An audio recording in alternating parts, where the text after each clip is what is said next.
আমাদের নতুন করে অপসংস্কৃতির বিরুদ্ধে সুন্দর ইসলামী সংস্কৃতির চ্যালেঞ্জ করার কিছু নেই। এই চ্যালেঞ্জে আগেই তারা হেরে গেছে।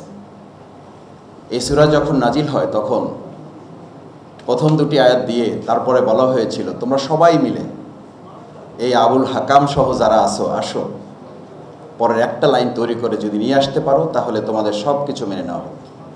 আলহামদুলিল্লাহ, আপনারা জানেন সেদিন তারা বহু কিছু আবির্ভাব করেছিল, কিন্তু ইন্না শানিয়াকা হুয়াল আবতার এটা যুক্ত করতে ব্যর্থ হয়েছে। সেদিন যারা ব্যর্থ হয়েছে, নতুন করে তাদের জয় হওয়ার আর কোনো সম্ভাবনা নেই এবং তাদের আর এই জনগণ জিততে দেবে না ইনশাআল্লাহ। তারা আমাদেরকে হারিয়ে দিতে ছিল। কবি নজরুল কত সুন্দর করে বলেছেন, উহারা প্রচার করুক হিংসা বিদ্বেষ আর। আমাদেরকে যারা হারিয়ে দিতে ছিল, আমাদেরকে যারা দেশ ছাড়া করতে চেয়েছিল, আমরা বলিব সাম্য শান্তি এক আল্লাহ জিন্দাবাদ। আমাদের আমিরে জামাত কত সুন্দর করে সেটা বলেন। আমাকে সেদিন একজন অন্য জগতের সাংস্কৃতিক কবি ফোন করেছেন। আপনারা কারো কারো স্ট্যাটাসও দেখেছেন, যারা আপনারা হয়তো কল্পনাও করেন না যে আপনাদের আমিরে জামাত এত সুন্দর করে কথা বলেন কি করে। এটার একটা জবাব আমি বলেছিলাম যে আমি এরকম পাশে বসে শহীদ মাওলানা দেলোয়ার হোসেন সাইদি রহমাহুল্লাহকে জিজ্ঞেস করেছিলাম, আপনাকে মানুষ এত পছন্দ করে, আপনার কথা এত শোনে কেন? উনি বলেছিলেন, আমি যদি আমার বাপের কথা, আমার মায়ের কথা, আমার শুধু দলের কথা বলি তাহলে কেউ শুনবে না, কারণ আমি ইসলামের কথা বলি, কোরআনের কথা বলি, এর চেয়ে সুন্দর সংস্কৃতি পৃথিবীতে আর নেই।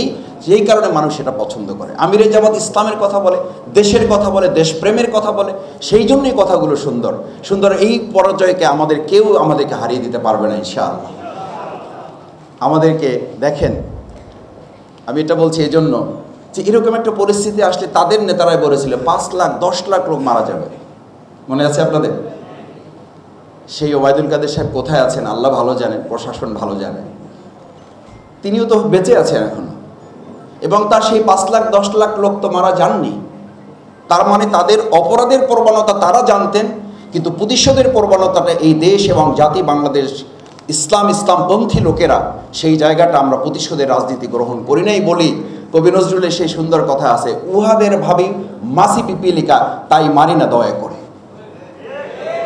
সুতরাং আপনারা ভাববেন না আমাদের এই দয়াকে যেন দুর্বলতা মনে করবেন না। কেউ কেউ আমাদের বলেন যে আমাদের প্রতিশোধ গ্রহণ করার কথা, কারণ কবি নজরুল এটা বলেছেন আমাদের, উহাদের ভাবি মাছি পিপিলিকা তাই মারি না কো দয়া করে। আজকে এই স্বাধীনতা সার্বভৌমত্বকে কারা প্রস্তাবিত করেছে? নতুন স্বাধীনতা যোদ্ধা কেন আজকে আহত পঙ্গুত্ব বরণকারী ভাইয়েরা মেডিকেলে বসে আনন্দের চোখে একদিকে পানির অশ্রু বয়ে চলছে, আত্মচিৎকার করে সে আনন্দে উল্লাসিত হয়ে হাসি দিয়ে ওই পানির সাথে মিশ্রিত করে আমিরে জামাতের ঠোঁটের সাথে কপাল মিলিয়ে যখন আত্মচিৎকার করে বলে, ডক্টর শফিক সাহেব, আমাদের এই হাত হারানো, আমাদের এই পা হারানোতে কোনো আক্ষেপ নেই, কোনো কষ্ট নেই, আমরা আনন্দিত। এই আনন্দ কেন? কারণ আপনাদের কবিরাই লিখে গিয়েছিলেন, স্বাধীনতা তুমি পিতার কোমল জায়নামাজের উদার জমিন।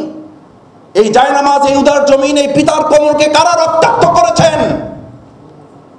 এই পিতার কোমল উদার জায়নামাজের জমিনকে কারা প্রশ্নবিদ্ধ করেছেন, কারা কলুষিত করেছেন?